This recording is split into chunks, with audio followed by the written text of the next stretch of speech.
Imagine if you had just been a one-hit wonder. You got the first win, you couldn't figure it out. You're like, ah, that doesn't work. I'm done.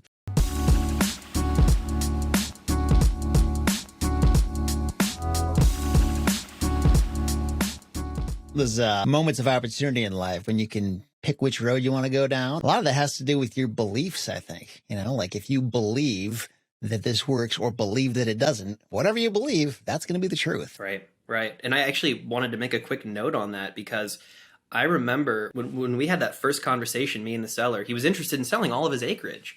And I had told myself that, again, limiting beliefs, I had told myself that I couldn't pull that off. And it was my first deal again. So we had the whole factor of I don't know how this will return, blah, blah, blah. And I was more comfortable using my own capital. But I think your listeners might benefit from hearing like, you can only make as much as you let yourself. And that's a really interesting statement there. But I believe it with my whole heart. I told myself I couldn't make that amount. It wasn't feasible in my brain to actually capture that amount of equity and then go forth and sell that deal, right?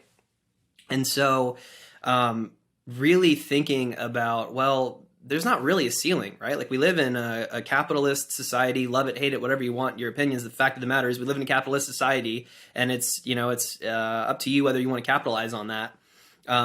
But you need to let yourself believe that you can make a certain amount before you go make that amount. And if you don't, it probably won't happen.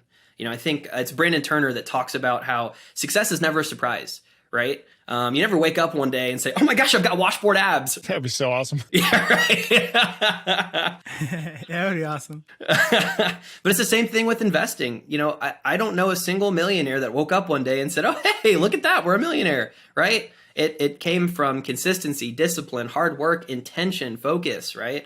And so, just a really good lesson that I've picked up myself over these past 2 years. Yeah, it's really interesting that you bring that up because one of my tenants happens to make some good money, so much that he wouldn't need to rent, but he still rents. What's interesting is that I've noticed my sister had a boyfriend turned fiance at some point who refused to have a bank account. He would only take his check from work and he would have it in, and he'd go and cash it. And he'd keep everything in cash. And I think that a lot of these limiting practices or these limiting beliefs really do hinge on mindset. Like if you approach life small-minded or thinking like that you don't deserve it or you're not good enough or capable, then you are what you actually think. Like there's a lot of different versions of that, but like what a man thinks, so is he. I mean, Napoleon Hill, like there's so many versions of this, but you actually, if you're going to do this, I feel like every investor needs to be optimistic about the future. Like all this stuff about the economy and all this like fear and all this stuff. It's like, guys, like if you're literally going to be investing, like you should be by default biased towards an optimistic future, because what's the point otherwise? What are you doing?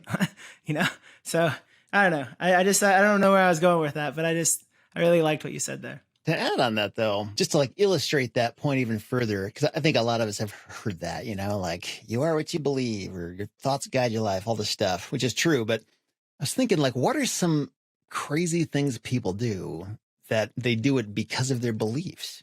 People go to war because of beliefs. People commit suicide because of beliefs. Like people succeed and fail. People choose careers, spouses, everything is your beliefs. Like that's what it comes down to. When I kind of read those examples of like, really life-changing and life-ending things sometimes that people do because of what they believe, it's like, wow, it's really important to examine my beliefs and not just be a victim of whatever I'm feeling, but like really understand, why do I believe that? That's actually a good point. Yeah. The tricky thing about that for me is that I can believe that I can fly, but I can't fly. I can believe all kinds of stupid things too. So it's like, it's not that cut and dry. You have to sort of look at it from like, what is just the cold, hard facts? What is reality? And where do my beliefs fit into that? Almost kind of when you look at like a floor that isn't level and you pour a leveling compound on it. Like your beliefs are that leveling compound. Like it expands to fit the situation. And whereas if you were to just put like a rock on the ground and it just falls where it is, it doesn't go anywhere. Like it is rigid. It's not going to level anything out, but a leveling compound that expands to wherever it needs to make it work. So I don't know. I really appreciate you bringing up that counterpoint because it is very true.